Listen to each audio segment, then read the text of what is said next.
Pasti kalian bingung dengan suara ini kan? Ya bingung lah karena saya orang baru di sini. Perkenalkan nih, saya Admin S yang ditugaskan untuk membuat video rekap seperti ini. Hai semua sanak pemilih, handai tolan, sahabat-sahabat, teman-teman, kawan seperjuangan. Gimana kabarnya Pak Wo, Mak Wo, Pak D, Bu D, Pak Ete, Mak Ete? Sehat ya kan? Sehat lah, masa enggak ya kan? Jangan sampai enggak sehat, soalnya masih suasana lebaran sana. Enggak usah panjang-panjang kali lah, berbusa mulut saya nanti. Langsung sajalah kita bahas video rekap DCU yang disutradarai Zack Snyder yang berjudul Man of Steel yang dirilis di Indonesia pada tanggal 13 Juni 2013 berdurasi 2 jam 23 menit.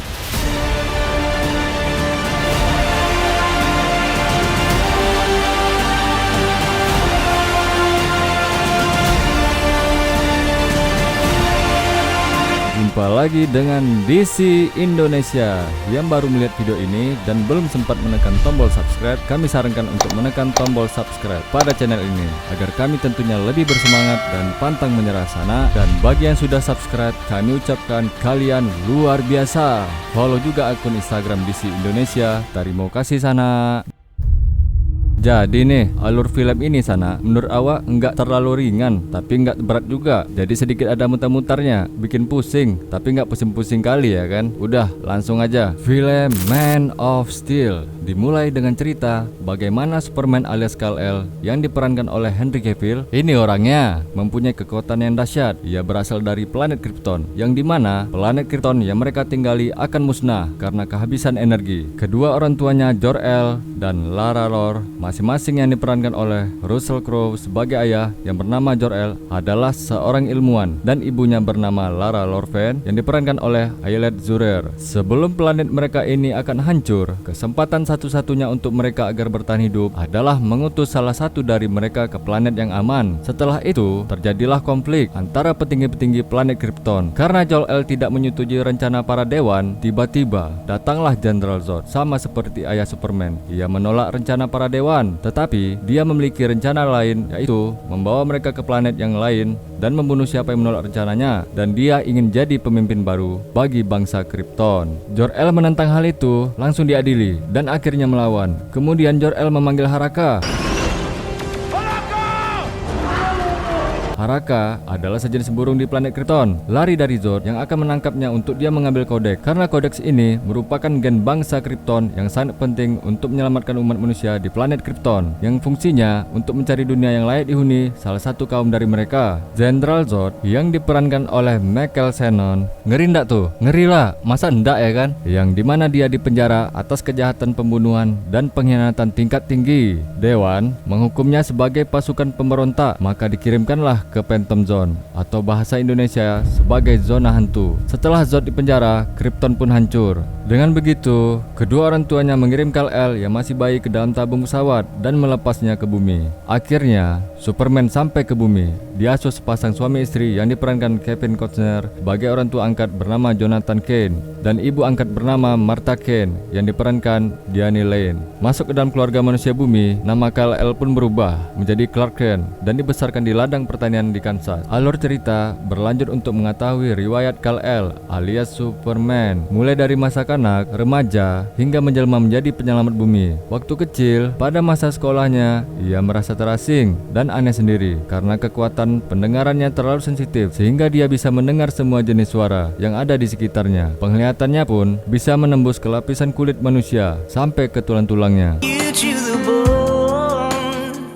Dan ia pun lari ke kamar kosong hingga ibunya Martha datang untuk menenangkannya. Dia pun sering dibully sesama teman sekolahnya, tapi Kal-El orang yang sangat sabar. Dengan bimbingan Jonathan dan Martha, ia belajar untuk mengendalikan kekuatannya. Ia berjuang untuk memahami peranan yang harus dipikulnya dan perbedaan yang ada di antara dia dengan manusia. Ketika suatu hari ada insiden bus sekolahnya yang jatuh ke sungai dan dia pun menyelamatkan temannya dari insiden tersebut. tersebut. Tetapi ada satu wanita dan remaja yang melihat aksi Kal-El yang bukan manusia biasa, melainkan mempunyai kekuatan super. Bagi DC Indonesia, karakter wanita ini di masa depan pasti akan bertemu kembali dengan Clark Kent. Wanita itu bernama Lana Lang. Bukan hanya itu saja, aksi kepahlawanannya ketika menyelamatkan pekerja di anjungan lepas pantai yang meledak di tengah laut, dan akhirnya dia pun berhasil menyelamatkan pekerja tersebut. Dari situlah ia mulai dikenal sebagai sosok seseorang yang aneh di mata teman-temannya. Sejak itulah rasa penasarannya pun timbul. Ia mulai mencari tahu siapa jati dirinya.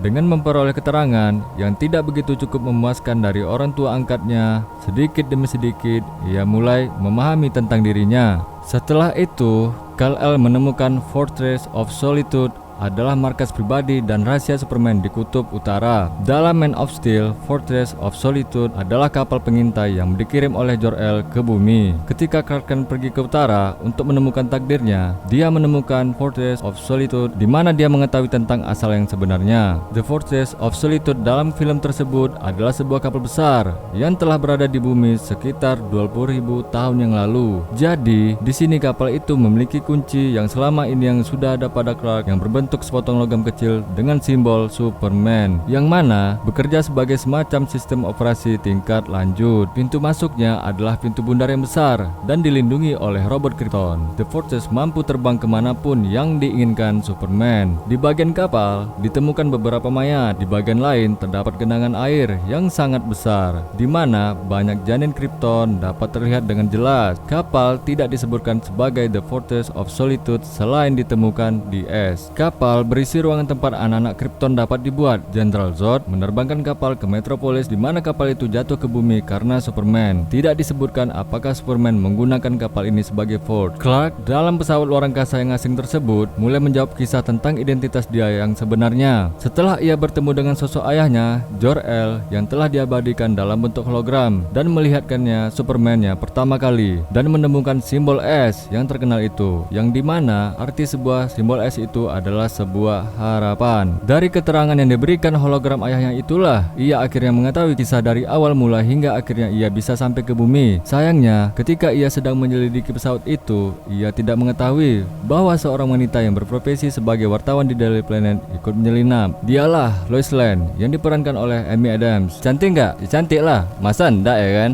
Oke, lanjut. Jadi, yang saat itu sedang bertugas menulis cerita tentang adanya penemuan pesawat tersebut. Namun, kehadiran Lois Lane dalam pesawat itu menyebabkannya terluka. Untung berkat Clark ia bisa terselamatkan. Dan setelah itu, Kal-El menggunakan kostumnya. Kal-El mendapatkan penjelasan bahwa sel tubuhnya menyerap radiasi matahari yang jauh lebih mudah dari matahari milik Krypton. Hal tersebut membuat Kal-El berbeda dari manusia pada umumnya, memperkuat ototnya dan bahkan memperkuat kulitnya. Gravitasi bumi yang lemah, udara yang bersih membuatnya bisa terbang dan membuatnya jauh lebih kuat dari dugaan Jor-El selama ini. Kal-El pun menguji kekuatannya sendiri yang membuatnya percaya diri. Sejak saat itu, Lois Lane penasaran dan berniat ingin mengorek cerita tentang Clark yang penuh misteri. Ia pun menuju ke tempat orang tuanya dan mendapat cerita lengkap langsung dari Clark sendiri. Akan tetapi, justru setelah mengetahui kisah yang sebenarnya, ia memutuskan untuk tidak akan mengungkap rahasia Clark. Setelah itu, terjadi perdebatan antara Clark dan ayahnya. Dia ingin melakukan hal yang berguna dalam hidupnya, yang mana ayahnya Clark ingin dia jadi bertani. Tapi Clark menolak karena dia bukanlah keluarga sesungguhnya yang hanya orang biasa. Tak lama setelah itu, terjadilah bencana tornado yang melanda Kansas. Jonathan yang berupaya menyelamatkan Hank, anjing kesayangan mereka, akhirnya terjebak di dalam mobil dan tidak bisa keluar karena ada mobil yang jatuh karena hantaman tornado. Dalam keadaan genting, Clark ingin menolong ayahnya tersebut, namun Jonathan menahannya untuk tidak melakukan karena takut ketahuan oleh orang lain.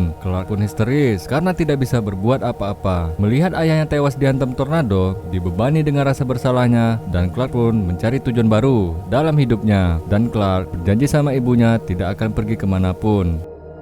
Superman akhirnya tampil perdana di hadapan masyarakat bumi sebagai tempat baru menggantikan planet Krypton yang telah musnah. Superman muncul sebagai pahlawan dan menemukan musuh pertamanya yang juga mempunyai kekuatan super. Pada suatu saat, Jenderal Zod datang ke bumi dan menguasai peralatan komunikasi yang ada di seluruh dunia. Zod dan pengikutnya mencari dunia koloni lain dan akhirnya mengikuti sinyal mara bahaya Krypton yang dikirim dari kapal Clark yang ditemukan di bumi. Tuntutan Zod bahwa manusia harus menyerahkan Clark yang ia percaya memiliki kodek sebagai imbalan bagi perdamaian. Di sana, dia menjelaskan untuk menemukan seorang yang asing dari mereka yaitu Superman. Dalam waktu 24 jam, Superman harus bertemu dengannya. Clark setuju dan akhirnya militer AS menyerahkan Clark. Namun Faura yang diperankan oleh Angie Charles, utusan Zod, menginginkan agar Lois Lane karena Lois Lane seorang wartawan yang bisa menjelaskan informasi ke seluruh dunia. Mereka berdua pun akhirnya dibawa. Sementari, Faura menyiapkan perangkat untuk Lois Lane alat bantu pernapasan selama berada di pesawat mereka. Akhirnya mereka tiba dan bertemulah Clark dan Zod pertama kalinya. Di pesawat Zod tersebut, Kal-El tidak mampu beradaptasi dengan cepat dengan atmosfer di dalamnya karena udah terbiasa dengan atmosfer yang ada di bumi dan membuatnya tidak sadarkan diri. Di saat inilah Zod menjelaskan kepada Kal-El yang di bawah alam sadarnya akibat ledakan yang terjadi di planet Krypton yang efeknya mengakibatkan getaran ke Phantom Zone, di mana tempat penjara Zod dengan kroni-kroninya menjadi bebas dari penjara tersebut dan mereka menemukan titik koordinat pendaratan pesawat bayi Kal-El ternyata yang menuju ke bumi. Atas hal seperti itulah mereka mengikuti jejak penerbangan kapal bayi Kal-El sampai ke bumi. Dan akhirnya atas hal seperti itulah mereka mengikuti jejak penerbangan kapal bayi Kal-El sampai ke bumi. Dan akhirnya Zod melanjutkan perlawanan di bumi yang mempunyai misi mengungkapkan bahwa ia bermaksud untuk menggunakan mesin dunia untuk mengubah bumi menjadi Krypton baru, memberantas populasi manusia dan menggunakan kodek untuk mengisi kembali planet dengan bangsa Krypton rekayasa genetik. Setelah kapal Clark dan Lois melarikan diri dari Zod, Clark mengalahkan Faura, meyakinkan militer bahwa ia adalah sekutu.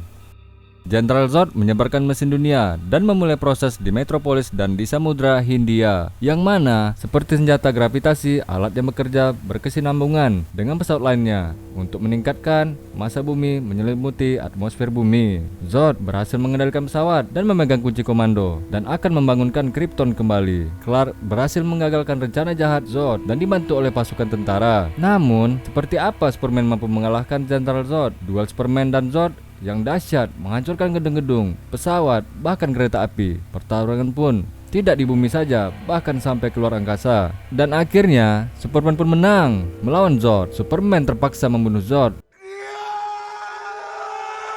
Beberapa waktu kemudian, Superman terus mendapatkan kepercayaan oleh pemerintah Amerika Serikat meskipun menghindari upaya mereka untuk mengungkap identitas rahasianya.